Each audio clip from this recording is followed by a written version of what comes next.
지금 저희는 예수 그리스도의 생애와 사역에 대해서 지도자로서의 중기 사역 중에서 제가 몇 가지 기적들에 대해서 말씀을 드리고 있습니다. 오늘 여러분들에게 말씀드리고 싶은 것은 군대 귀신 들린 자와 돼지 2,000마리가 죽은 사건에 대해서 말씀을 좀 드리고자 합니다. 마가복음 5장에 기록되어 있는 말씀인데요. 여러분들 중에 혹시 귀신을 보신 분 계세요? 영화에서 말고 진짜 귀신을 만나보신 분 계십니까? 귀신 들린 사람은 봤겠죠. 귀신 들린 사람은. 제가 2005년도에 기도원에서 사역을 할 때에 귀신 들린 사람들이 많이 기도원에 있었어요. 그래서 축사도 참 많이 했습니다. 그 중에 제가 기억이 남는 사람이 한 명 있는데, 그 어머니가 딸을 데리고 와서 저에게 기도를 받겠다고, 예배가 마친 이후에 은혜 받았다고 상담실에 찾아오셔서 딸을 데리고 왔는데, 딸이 온 몸에 피어싱을 했어요. 어디까지 했느냐? 배꼽에도 피어싱을 했어요. 여대생인 것 같은데 어머니 말씀으로는 음란 귀신이 들어간 것 같대요. 밤이면은 밤마다 나간대요. 무슨 노래 가사처럼. 밤이면 나간대요. 밤이면 나가서 새벽에 들어올 때는 온 몸이 몰골이 완전히 처참하게 돼서 들어온대요.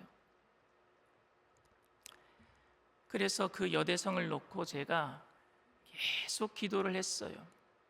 말을 하면은 그냥 장난하는 것처럼 농담 따먹게 하는 게 되니까 기도를 시작을 했어요.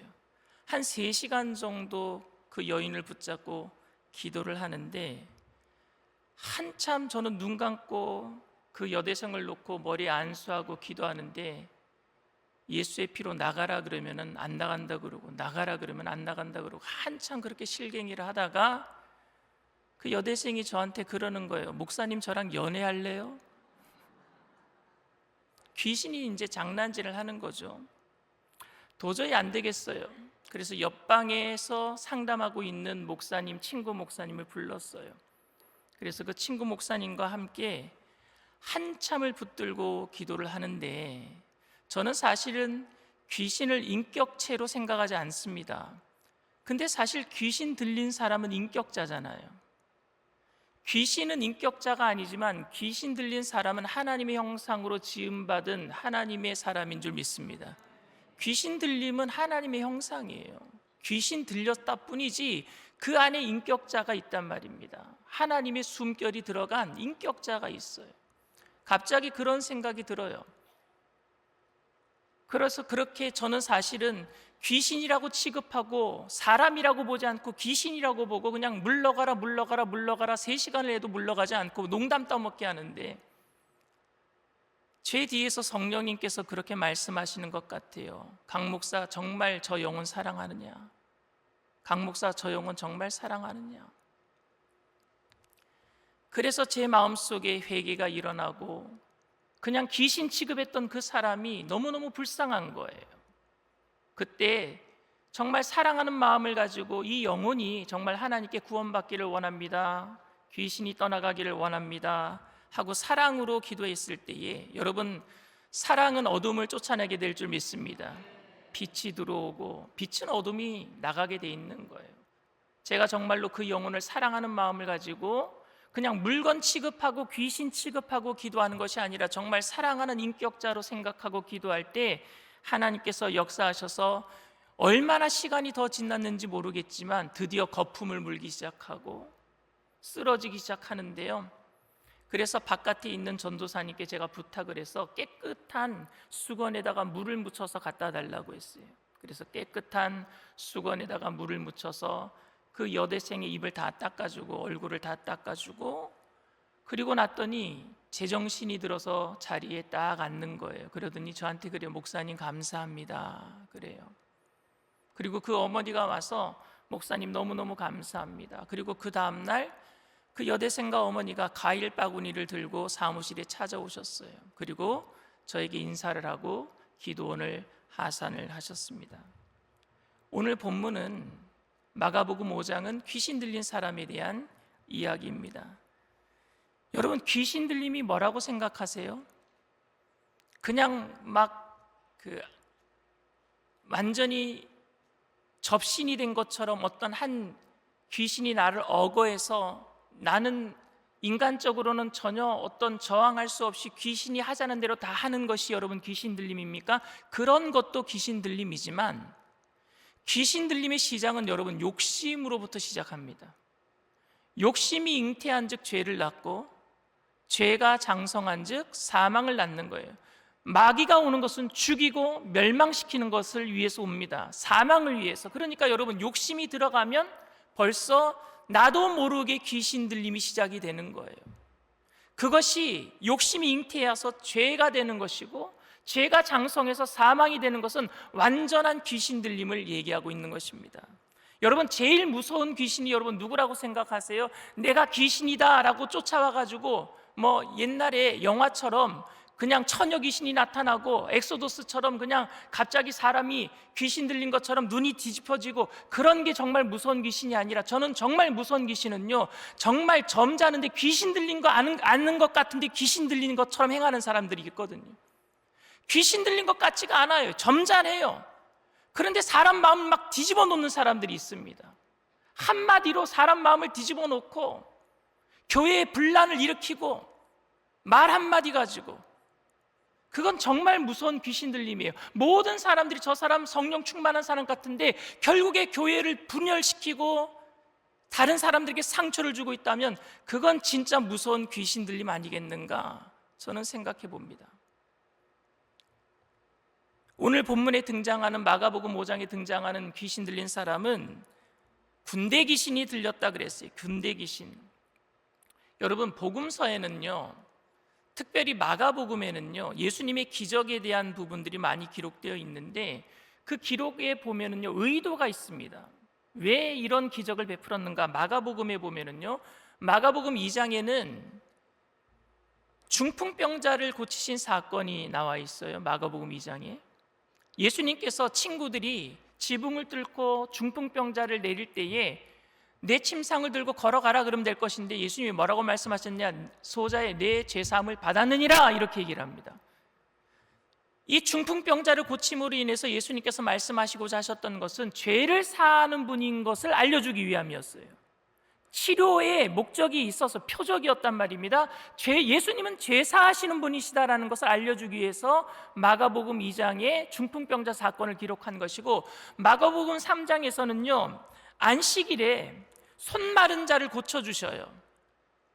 그래서 안식일날 왜 예수님이 일하시는가? 예수님은요, 이때 뭐라고 말씀하시냐? 결론 부분에 안식일의 주인이 누구냐라고 말씀하셔요. 안식일의 주인이 바로 예수님이다, 나다라고 말씀하시거든요. 그래서 손 마른 자를 고쳐주신 기적, 마가복음 3장의 기적의 의도는 뭐냐? 안식일의 주인이 누구인지를 알려주기 위한 기적이었단 말입니다.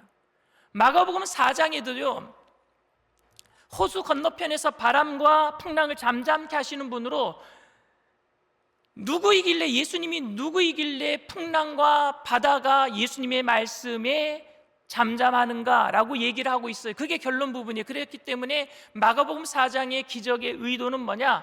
자연도 그 명령에 순종하는 분이다라는 것을 알려주기 위해서 그 기적을 보여주신 것이고, 마가복음 5장 군대 귀신을 쫓아내 주신 예수님의 이 기적은요, 무슨 의도냐 하면요, 영적인 세계도 다스리는 분이 예수님이심을 알려주는 사건입니다.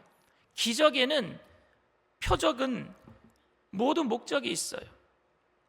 마가복음 5장에 등장하는 거라사 지방은요, 유대 지역이 아닌 이방인들이 사는 땅입니다. 이방인들이 사는 땅이에요. 그러니 예수님이 그곳에 가실 이유가 별로 없었습니다. 그런데 그곳에 가신 이유가 있어요. 왜냐하면 군대 귀신 들린 이 광인을 고쳐주기 위함이었고, 그리고 이 광인을 고친 이후에는요, 예수님이 그 자리를 바로 떠나셔서 다시 유대 땅으로 돌아가셨기 때문에 문제가 딱 하나밖에 없는 거예요. 그 사람 만나기 위해서 가신 거예요, 예수님이. 근데 이 사람은 쇠사슬에 묶여 있었어요. 동네 사람들이 쇠사슬에 묶어놨어요. 완전한 귀신 들림. 처음에 욕심이 들어갔을 거예요. 그리고 그 욕심 때문에 죄를 많이 지었을 겁니다. 결국에는요, 자기 몸을 자해하고 다른 사람들을 죽이려고 하는 사망에 이르는 완전한 귀신 들림이 그 사람을 억압하고 있었어요. 쇠사슬을 끊어버리려고 했어요. 여러분, 귀신 들린 사람 한번 기도 한번 해본 적 있습니까? 축사해 본 적 있습니까? 남자 4사람이 여자를 이렇게 붙잡아 놔도요, 그 남자를요 다 뿌리칠 정도로 힘이 세요. 엄청나요. 그 정도로 쇠사슬을 끊어버리기도 했어요. 그리고 온몸을 자해하는데 상처투성입니다. 상처투성이가 딱정이가 앉으면요, 그것을 또 다시 잡아 떼버리고 또 긁어버리니까 온몸이 피투성이에요. 그런 곳에 예수님이 이 사람을 만나러 가셨습니다. 광인은요, 이 거라사 광인은 예수님을 보자마자 달려와서 예수님께 절을 합니다. 절을 하고, 지극히 높으신 하나님의 아들 예수여, 나와 당신이 무슨 상관이 있나이까? 원하건대 하나님 앞에 맹세하고 나를 괴롭히지 마옵소서. 이렇게 얘기합니다. 여러분, 대단하죠. 귀신도 예수님을 알아보는데 사람들은 예수님을 몰라봐요. 귀신은 귀신같이 예수님이 하나님의 아들임을 알아보는데 유대인들은 예수님을 몰라봐요. 예수님께서는 이미 이 귀신 들린 사람에게 더러운 귀신아, 그 사람에게서 나와라 명령하셨기 때문에 귀신 들린 사람이 예수님 앞에 이렇게 얘기한 겁니다. 이는 예수께서 이미 그에게 이르시되 더러운 귀신아, 그 사람에게서 나와라 하셨습니다. 이것 때문에 이 귀신이 나를 괴롭히지 마소서, 지극히 높으신 하나님의 아들 예수여, 이렇게 얘기한 거예요. 예수님께서는요, 그 귀신에게 내 이름이 무엇이냐 물어봤습니다. 그때 귀신은 내 이름은 군대다 라고 얘기합니다. 여기서 군대라는 헬라어가 레기온이에요. 레기온은 6,000명 이상의 군대를 가리키는 헬라어입니다. 6,000명 이상. 그러면 여러분, 이 귀신 들린 사람에게 6,000마리가 넘는 귀신이 들어간 거예요? 아니요, 완전한 귀신 들림을 얘기합니다. 마태복음 12장 38절에서 45절에 보면 집을 깨끗이 청소한 사람에게 7귀신이 들어갔다 그랬어요. 그럼 7마리의 귀신이 들어간 거냐? 아니요, 완전하게 귀신 들렸다라는 거예요. 여러분, 우리가 회개하고 깨끗하게 청소하고 그 다음에 우리가 말씀으로 성령 충만으로 채우지 아니하면은 귀신 들림이 들어오는데, 그거는 완전한 귀신 들림이 들어올 수 있단 말입니다. 깨끗이 청소해 놨으니까 우리가 들어가자. 중요한 것은 회개도 중요하지만 회개한 다음에 말씀으로 채워 넣는 게 더 중요해요. 성령 충만함이 더 중요하단 말입니다.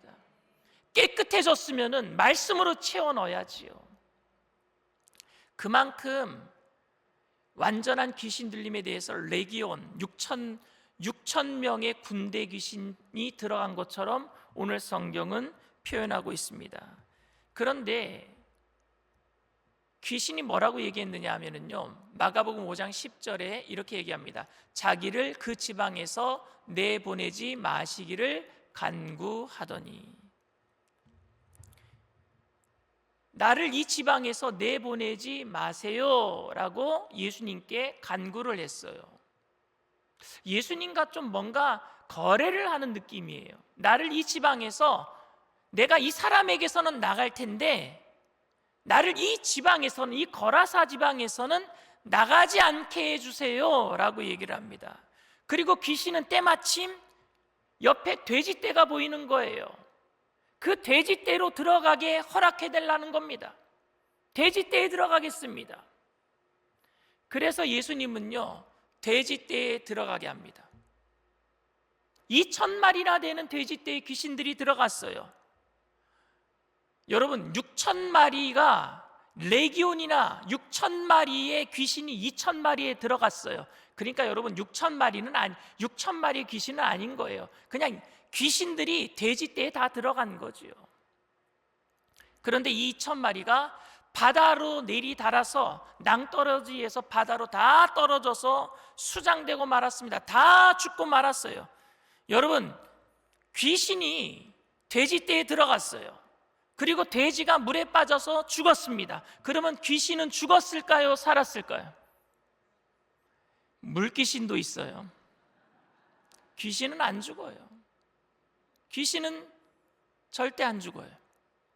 돼지는 죽어도 귀신은 안 죽어요. 사람 속에 귀신이 들어와서 그래서 사람을 죽여도, 근데 그 죽는 것은 사람이 결정하고 죽는 거예요.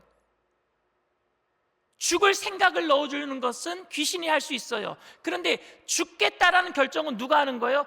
절대 귀신이 죽이지는 못하면 죽겠다라는 결정은 자신이 하는 거예요. 그리고 사람이 죽고 나면 귀신이 죽습니까? 아니요. 귀신은 예수님이 다시 재림하시는 그날까지 영원히 있단 말입니다. 돼지떼 2천 마리가 한꺼번에 몰살당한 것을 돼지 치던 자가 보고 깜짝 놀랍니다. 돼지가 다 죽어버렸어요.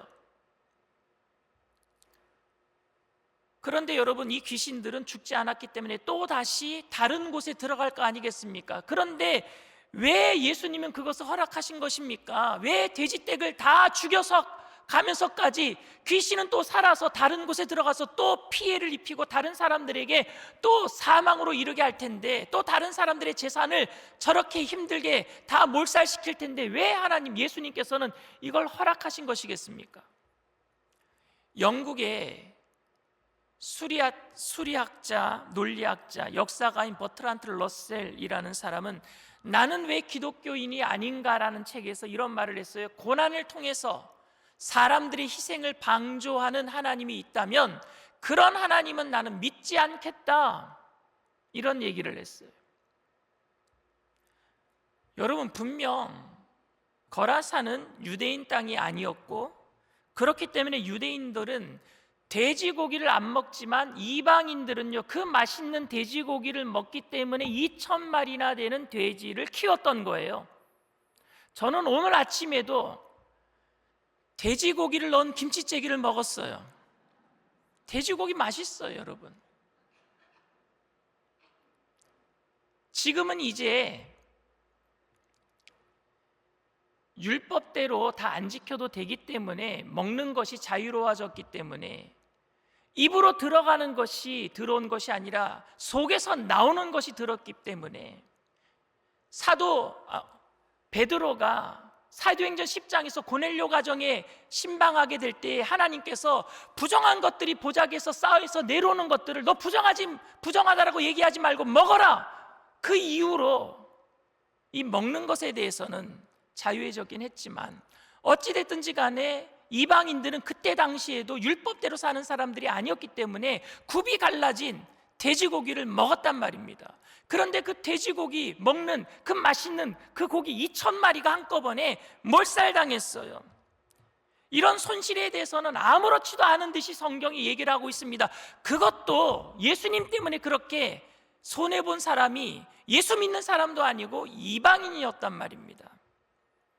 돼지떼를 잃어버린 주인을 생각한다면 예수님께서 귀신을 돼지떼에 들여보내면 안 되는 것 아닙니까? 왜 하나님은 사람들에게 이런 고난을 허락하시는 것입니까? 왜? 하나님께서는 이 땅에 고난받는 사람들을 불쌍히 여기고 계시다면 고난이 일어나는 것을 막아주셔야 되는 것 아닙니까? 오늘 고난은 방조하는 게 아니라 고난을 허락하고 계시는 것처럼 보여요. 예수님께서 귀신들을 돼지떼에 들어가게 하셨단 말입니다. 허락하신 것처럼 보여요. 최근에 세계가 겪었던 코로나19, 얼마나 많은 사람들이 죽었습니까? 이 고난을 마치 주님이 허락하신 것처럼 보여져요. 이스라엘과 하마스 전쟁으로 지금도 많은 사람들이 죽고 있어요. 우크라이나와 러시아의 전쟁으로 지금도 많은 사람들이 죽고 있고, 미국은 무역 관세 전쟁으로 인해서 지금 이제 온 세계가 지금 힘들게 됐어요. 우리나라도 지금 힘들게 됐어요. 북한은 핵무기 위협으로 더군다나 더욱더 우리를 힘들게 하고 있고, 한국의 정치 혼란과 경제의 추락은 너무너무도 우리의 삶을 힘들게 하고 있습니다. 이런 것들을 보면서 하나님을 믿지 않는 사람들은 하나님이 없다라는 증거를 더 찾아내고 자신들이 믿고 있는 무신론이 확실하다라고 이야기할 겁니다. 우리에게 얘기할 거예요. 하나님이 살아계시다면 어떻게 이런 일들이 일어날 수 있는가?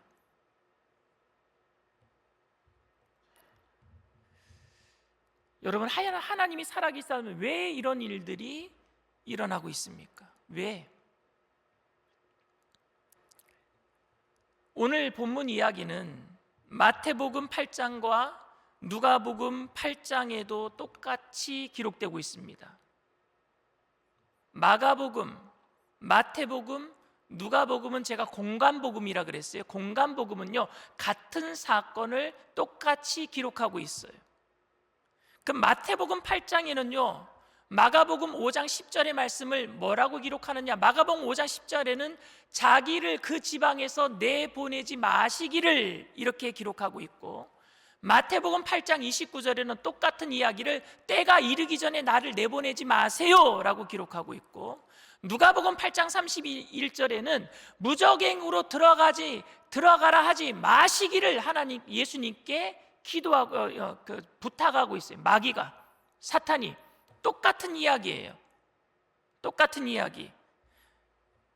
자기를 그 지방에서 내보내지 말라라는 이야기를, 똑같은 말을 마태복음에서는 때가 이르지 않았으니까 나를 이 지방에서 내보내지 마세요. 누가복음에서는 때가 이르지 않았으니까 나를 무적행으로 들어가지 말라, 무적행으로 들어가라고 말하지 마세요 라고 얘기하고 있단 말입니다. 그러니까 여러분, 이 말은 뭐냐? 세상의 종말, 예수님의 재림의 때가 아직 아닌데 왜 나를 괴롭게 하십니까? 라는 뜻이에요. 아직 주님이 재림할 때가 아닌데 그때는 내가 무적행으로 들어가는 것 마귀도 알고 있어요. 그때가 되면 마귀가 다 몰살돼야 되는 것 나도 알고 있습니다. 무적행에 들어가 있는 건 마귀도 알고 있습니다. 그런데 아직 때가 되지 않았잖아요. 귀신들도 자기가 마지막 때에 예수님이 재림하실 때에는 무적행으로 가야 될 거 알고 있어요. 근데 아직은 그때가 아니라는 걸 알고 있다라는 거예요. 그래서 오늘 본문에 그때도 아닌데 왜 나를 괴롭게 하십니까? 라고 얘기하고 있는 거예요. 아직 그때가 되지 않았는데. 사실 우리가 원하는 것은 지금 당장 귀신들이 무적행으로 들어가는 거예요. 그리고 우리가 편하게 사는 겁니다. 귀신들이 장난 좀 안 쳤으면 좋겠어요. 세상 속에 어떤 환난, 고난이 없었으면 좋겠어요. 귀신이 가져다 주는 질병이 없었으면 좋겠어요. 귀신이 가져다 주는 갈등 때문에 이 나라가 좀 갈등을 안 겪었으면 좋겠어요. 교회 안에 분란도 없었으면 좋겠어요. 그런데 그런 고난과 아픔이 없도록 주님께서 만들어 주시는 것을 우리가 원하는데, 그런데 주님께서는 귀신과 약속을 하신 것처럼 귀신의 말대로 그를 풀어줍니다. 귀신이 풀어나게 되면 우리가 또다시 고난을 받게 될 텐데, 예수님께서 2000년 전에 이 땅에 오심으로 하나님의 나라가 이미 임한 줄 믿습니다. 이미 하나님의 나라는 임했어요. 그런데 그때로부터 지금까지 이 세상의 모든 사람들이 예수님을 믿고 구원받을 수 있도록 예수님께서는 유예 기간을 남겨놓으신 줄 믿습니다. 그때 오신 이후로 하늘문을 닫아놨다면 우리는요 구원받을 수 없었단 말입니다. 영원히 지옥불에 던져질 수밖에 없었어요. 그런데 예수님이 오신 이후에 구원받을 백성들이 많았기 때문에, 그 십자가의 은혜로 말미암아 구원받을 백성들이 많았기 때문에 다시 오실 때까지 구원받을 백성들이 늘어날 수 있는 기회를 열어놓으신 줄 믿습니다. 그리고 그 사명을 제자들에게 부어주시고 오늘날 우리 교회에 부어주신 줄 믿습니다. 이 교회를 통해서 예수님의 복음이 땅끝까지, 물이 바다 덮음 같이 하나님의 영광이 이 땅을 덮을 때까지 우리가 쉬지 않고 일하시는 주님과 함께 일해야 될 줄 믿습니다. 그리고 예수님께서는 승천하시면서 우리에게 사명을 주시고 승천하시면서 내가 다시 올 것이다, 그리고 그때 마귀들을 무적행에 가둘 것이고 이 땅에는 고통도 아픔도 질병도 없는 그런 온전한 세상이 이루어질 것이다 말씀해 주셨단 말입니다. 다시 오실 때. 그러니까 우리가 살고 있는 이 세상은 예수님이 처음 오심으로 말미암아 하나님의 나라가 이미 임하였지만 예수님께서 다시 오셔서 온전한 하나님의 나라를 이루시기까지 아직 더 많은 예수님의 성도님들, 제자들을 세워나가는 그러한 기간인 줄 믿습니다. 그 기간 동안에 우리는 already but not yet, 이미 임하였지만 아직 온전하게 임하지 않은 하나님의 나라를 위해서 긴장하며 살아가야 될 줄 믿습니다. 그게 기름등불 준비하는 5 처녀예요. 깨어있으라 그랬잖아요. 깨어있는 게 뭐예요? 긴장한다라는 거예요. 하나님 나라가 임하였지만 아직은 여전히 고난이 있고 이 세상에 오늘도 우리는 마귀가 들끓는 세상 속에서 살아갈 수밖에 없어요. 아직은 혼란과 고난과 슬픔과 죽음이 있는 세상에서 우리는 긴장하면서, 그러나 주님의 능력을 의지하며 살아가야 될 줄 믿습니다. 오늘 우리는 이미 그리고 아직이라는 세상 속에서 살아가는 성도라는 정체성을 놓쳐서는 안 될 것입니다. 이미 임하였지만 아직 온전하게 임하지 않은 하나님의 나라, 그 속에서 살아가는 나그네라는 그 정체성을 잊지 않게 되기를 바랍니다. 하나님의 나라가 이미 임하였지만 아직은 온전하게 이루어지지 않았기 때문에 여전히 마귀가 존재하고 귀신이 판을 치고 있는 이 세상을 우리는 살아갈 수밖에 없습니다.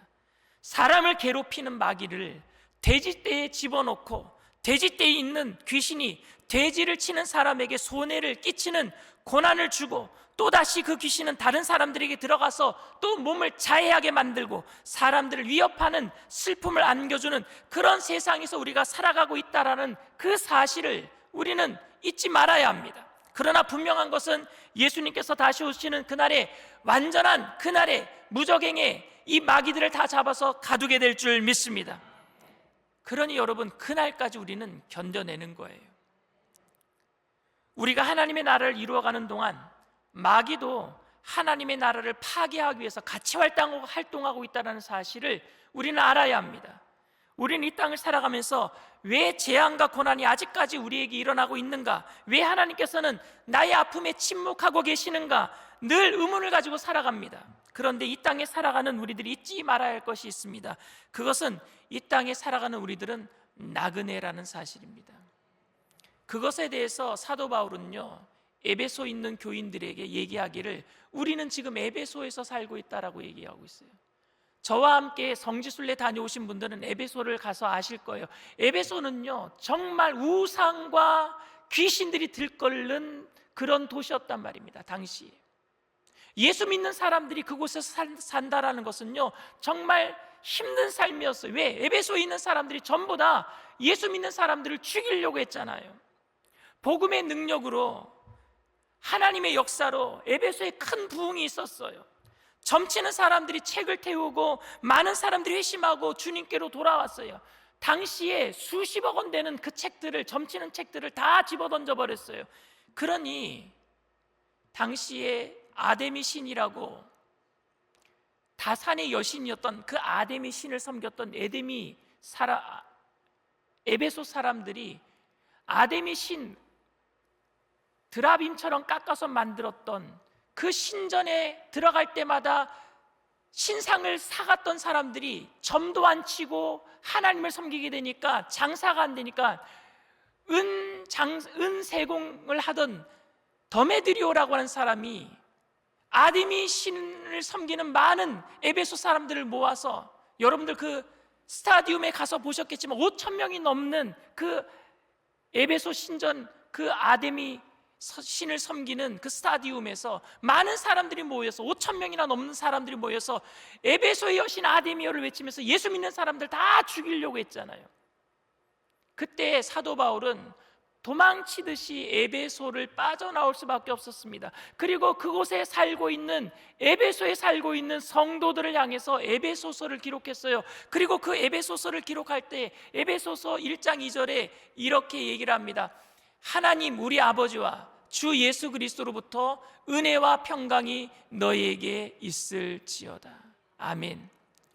여러분, 이 세상에 살고 있는 사람들, 에베소와 같은 세상에 살고 있는 사람들, 세상 사람들이 예수 믿는 사람들에게 환난과 고난을 주고 그 속에서 정말로 힘들게 살고 있는 사람들에게 필요한 것이 무엇이냐? 은혜와 평강이에요. 은혜와 평강.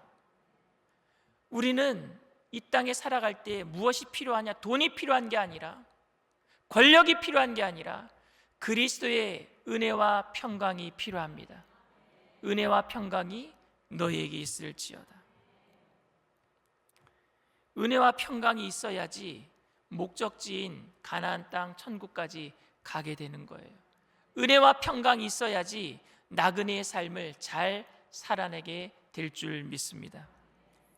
두 번째로, 이 긴장감 속에서 살아가고 있는 우리들에게 악한 영은 지속적으로 역사하는 것임을 우리는 알아야 합니다. 이 세상의 역사는 하나님의 구원의 역사와 그 구원의 역사를 방해하려는 악한 영의 세력들에 대한 싸움입니다. 지금도 일어나고 있어요. 마귀는요, 하나님 나라를 무너뜨리고 자신들의 나라를 세우려고 하지 않습니다. 마귀의 목적은 자기의 나라를 세우는 게 아닙니다. 마귀는 하나님을 이길 수 없다는 걸 알고 있어요. 자신들의 능력을 과대평가하지도 않습니다. 단지 마귀는요, 하나님 구원의 역사에 들어가 있는 우리들이 낙심하고 그냥 절망하기를 원해요. 하나님 나라에 들어가 있는 사람들이 낙심하는 것을 원하고 있어요. 그들이, 하나님을 섬기는 사람들이 마귀를 섬겨주는 것을 원하지 않습니다. 마귀는요, 나를 섬겨라라고 얘기하지 않아요. 창세기 3장부터 창세기 2장에 인류가 타락할 때부터 있었던 이야기가 뭔지 아십니까? 너는 나를 섬겨라가 아니에요. 뱀이 와서 하와와 아담을 꼬실 적에 너는 나를 섬겨라고 말하지 않았어요. 인생의 주인은 너다. 너를 섬겨라라고 얘기했어요. 너를 섬겨라. 네가 주인이다. 인생의 주인은 바로 너다. 너를 섬겨라. 그 유혹이 여러분 엄청나게 강하다는 걸 아십니까? 우리가 고난당할 때 잊지 말아야 할 것이 있는데, 그것은 하나님의 원함과 마귀의 원함이 다르다라는 것입니다. 마귀의 원함은 언제나 파괴적인 거예요. 사람을 낙심시키는 겁니다. 그런데 하나님의 원함은 우리를 세우는 거예요. 우리를 일으켜 세우는 것인 줄 믿습니다. 이 세상의 혼란이 하나님이 주는 것인가, 마귀가 준 것인가, 이것이 누구에게로 온 것인가 잘 모르겠지만, 이 일을 통해서 하나님이 원하시는 것은 고난을 통해서 우리를 세우는 것이고, 마귀가 원하는 것은 고난을 통해서 우리를 망가뜨리는 거예요. 욥이 고난당할 때 욥은요, 하나님은요, 그 고난을 통해서 욥이 동방의 의인인 것을 알려주고 싶었어요. 욥을 다시 세워주고 싶었어요. 그런데 마귀는요, 그 고난을 통해서 욥이 하나님을 원망하고 저주하고 죽어버리기를 원했단 말입니다. 그러니까 여러분, 고난이 올 때 누구 때문에 온 것인가 중요한 것이 아니라, 이 고난을 통해서 하나님은 무엇을 원하고 계시는가, 그리고 이 고난을 통해서 하나님께서 무엇을 기뻐하시겠는가를 여러분 깊숙이 한번 생각해 보게 되기를 원합니다. 저는 어렸을 때에 저희 아버지 어머니가 할머님을 모시고 살았어요. 근데 할머니를 모시고 살 때에 막내 삼촌이 이제 저희 집에 같이 군대를 제대하고 나서 한동안 함께 산 적이 있었습니다. 직장 들어가기 전에. 근데 막내 삼촌이 무서워요. 군대 갔다 온 다음부터는 더 무서웠어요. 근데 할머니한테 제가 뭐 잘못하면은요, 그럼 할머니가 아버지 들어오시기 전에 삼촌이 있으면 삼촌한테 제가 뭐 잘못한 거를, 신호가 말을 안 듣는다, 막내 삼촌한테 얘기를 해요. 그러면 막내 삼촌이 저를 엄청 혼냅니다. 한 번은요, 빠따도 맞은 적이 있어요. 그럼 할머니가 와서 뭐라고 얘기하느냐, 애를 잡는다고, 애를 죽이려고 한다고. 오히려 삼촌을 막 때립니다. 그렇게 하지 말라고. 할머니는요, 고난을 통해서 저를 세우려고 한 것이고 막내 삼촌은 자기 어머니를 힘들게 한다고 저를 잡으려고 한 것이고 저를 죽이려고 한 건 아니지만 이게 목적이 좀 틀릴 수 있다는 말을 제가 조금 예를 들어서 한 얘기입니다. 스가랴 1장 15절 말씀에 이렇게 이야기합니다. 안일한 여러 나라들 때문에 심히 진노하나니 나는 조금 노하였거늘 그들은 힘을 내어 고난을 더하였음이라. 하나님은 아수르와 바벨론을 통해서 이스라엘에게 전쟁을 통해서 고난을 줌으로써 이스라엘을 새롭게 세우기를 원하셨는데, 그런데 아수르와 바벨론은요 이스라엘을 아예 짓밟아서 없애버리려고 했어요. 그것에 대해서 하나님은 스가랴 선지자를 통해서 이렇게 말씀하신 거예요. 나는 조금 진노했는데, 나는 조금 노했는데 너희들은 아주 그냥 힘을 다해서 그들을 죽이려고 했구나. 우리에게 고난을 허락하신 하나님의 의도는 그 고난을 통해서 우리를 더욱 유익하게 하고 세우려는 의도이지만, 마귀는 고난을 통해서 우리를 박살내서 완전히 하나님으로부터 떠나게 하는 것입니다. 그러니 여러분, 어떤 고난이 있더라도 낙심하지 마시고 주님과 함께 다시 한번 일어나게 되기를 바랍니다. 하나님이 기뻐하시는 일이 무엇인지 다시 한번 고난 속에서 찾아내게 되기를 바랍니다. 마지막 세 번째로, 마귀는 하나님의 상대가 되지 않아요. 고난이 올 때 마귀가 승리한 것처럼 보이지만 기어코 하나님이 승리하십니다. 요한계시록을 기록한 요한은요 반모섬에 갇혀요. 근데 그는 당시에 로마의 황제였던 도미시안 황제가 기독교인들을 박해할 때에 이 요한을 끓는 가마에, 기른 가마에다 던져 넣었는데 요한이 살아났기 때문에 반모섬에 유배를 보냈다라는 이야기도 있습니다. 그만큼 핍박이 강했어요. 당시의 모든 사람들은 도미시안 황제를요 전부 다 신처럼 받들었습니다. 너무너무 무서워서. 그리고 세상의 주관자는 로마의 황제 도미시안인 줄 알았어요. 그런데 요한계시록을 기록하면서 요한계시록에 사도 요한이 기록한 것은 뭐냐 하면요, 요한계시록의 주제가 뭔지 아십니까? 세상은 내가 다스린다예요. 예수님이 다스린다라는 거예요. 내가 다시 올 거야. 내가 다스릴 거야. 이 땅의 주인은 바로 하나님이야. 다시 오실 예수님이야. 그게 주제인 줄 믿습니다. 우리가 지금 힘든 시간을 보내고 있지만 지금이 바로 주님을 더욱 온전히 바라볼 수 있는 시간입니다. 돼지를 치던 사람이 마을에 가서 사람들에게 돼지떼를 죽은 사실을 이야기했어요. 사람들이 예수님께로 막 몰려옵니다. 그 안에 돼지 주인들도 있었을 거예요. 2,000마리 돼지 주인도 있었을 것입니다.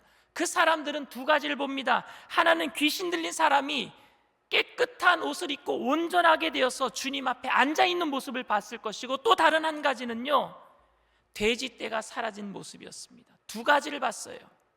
그들이 무서워서 쇠사슬에 묶어놓은 사람이 온전하게 되어서 예수님 앞에 앉아있는 모습과, 또 하나는 자기 재산들이 다 없어진 모습을 봤을 것입니다.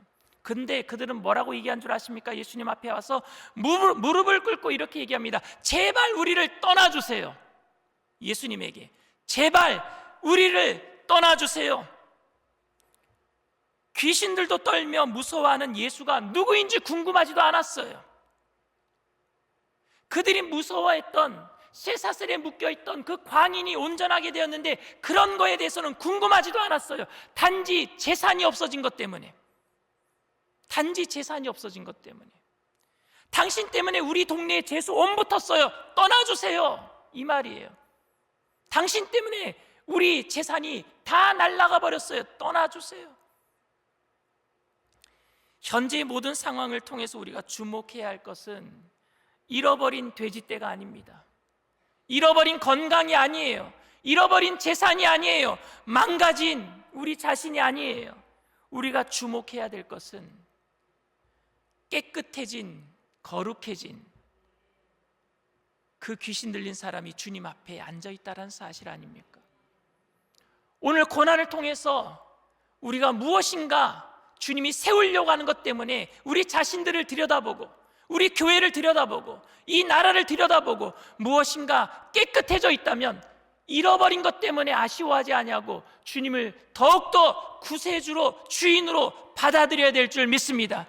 제발 나를 떠나소서 이렇게 하지 말고, 주님 때문에 손해가 이만저만 막심입니다, 이만저만 정말로 손해 막심입니다, 이런 말 하시지 마시고, 예수를 믿어도 별것 없네 이런 말씀 하시지 마시고, 온전하게 된 우리의 모습과 우리의 가족과 이 나라의 모습을 우리가 기억하시면서 기뻐하며 주님을 오늘도 주인으로 모시어 드릴 때에 이 땅 가운데 희망이 있고 소망이 넘쳐나게 될 줄 믿습니다. 그렇게 믿음으로 온전해지는 저와 여러분들 다 되시기를 주님의 이름으로 축원을 드립니다. 주 앞에 나와 우리 찬양합니다.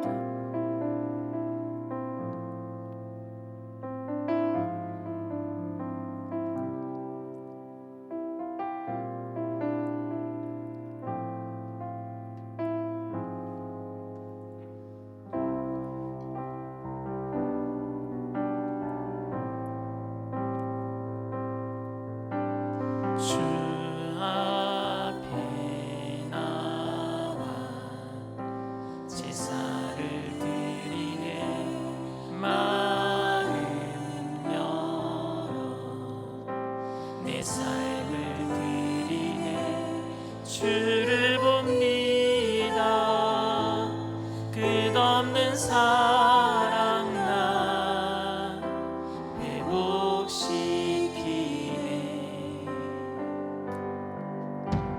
주 앞에 나와 제사를 드리네. 마음 열어 내 삶을 주를 봅니다. 끝없는 사랑 나 회복시키네. 이제는 들어 주 보내 비능력 날 새롭게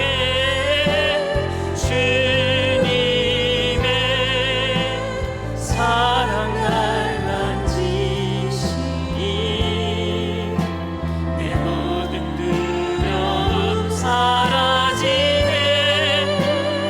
어떤 속에도 주 붙들고 믿음으로 주와 건네 갈보리 언덕 넘어 들어오나 주 안에 온전케 이제 눈들어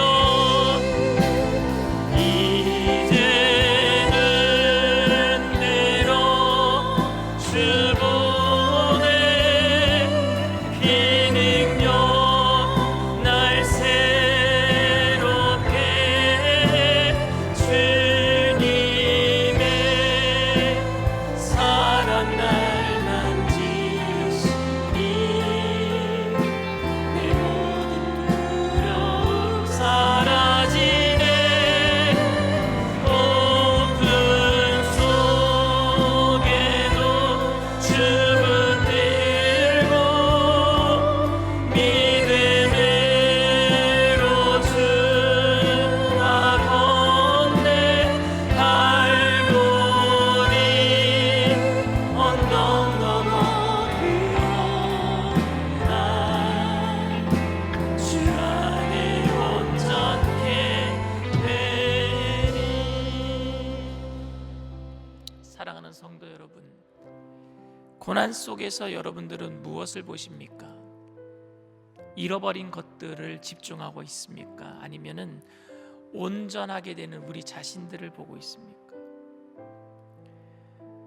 주님께서는 고난을 통해서도 우리를 세워나가시는 줄 믿습니다. 온전케 되게 될 줄 믿습니다.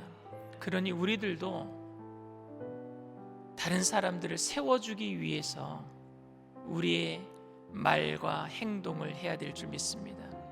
제가 마음 아픈 게 10번 잘하다가 한 번 잘못한 것 같고 뭐라 할 때 상처받는 거예요. 저도 상처받아요, 여러분. 잘하고 있는데 뭐 한 가지 잘못한 게 있다고 할 때 10번 잘했는데 한 번 잘못한 것 때문에 이렇다 저렇다 말을 들으면 상처가 돼요. 그러면은요, 잘하다가도 하고 싶은 마음이 사라질 때도 있습니다. 그게 사람인 거예요. 그러니 여러분, 우리는 특별히 더 세우기 위해서 우리의 말을 더 조심해야 될 것 같아요. 서로 세우기 위해서. 고난이 있을 때는 하나님이 우리를 온전케 하시는 것을 바라보시고, 또 다른 사람들에게 무엇인가 잘못한 모습들이 비춰질 때는 세우기 위해서 내가 어떤 말을 해줘야 될 것인지 고심하게 되기를 바랍니다. 그래야 할 때에 하나님께서 여러분들의 모든 삶을 더욱더 풍성하게 하시고 이 땅에 회복을 일으켜 주실 줄 믿습니다. 이 시간 일어나실 수 있는 분들이 일어나서 우리 성령님께서 고난을 통해서 우리를 온전케 하심을 믿습니다. 더 주님을 의지하게 되기를 원합니다. 주님을 더욱더 바라보고 주님만이 나의 삶의 주인이 되어달라고 우리 주님 세 번 부르고 통성으로 간절히 기도합니다.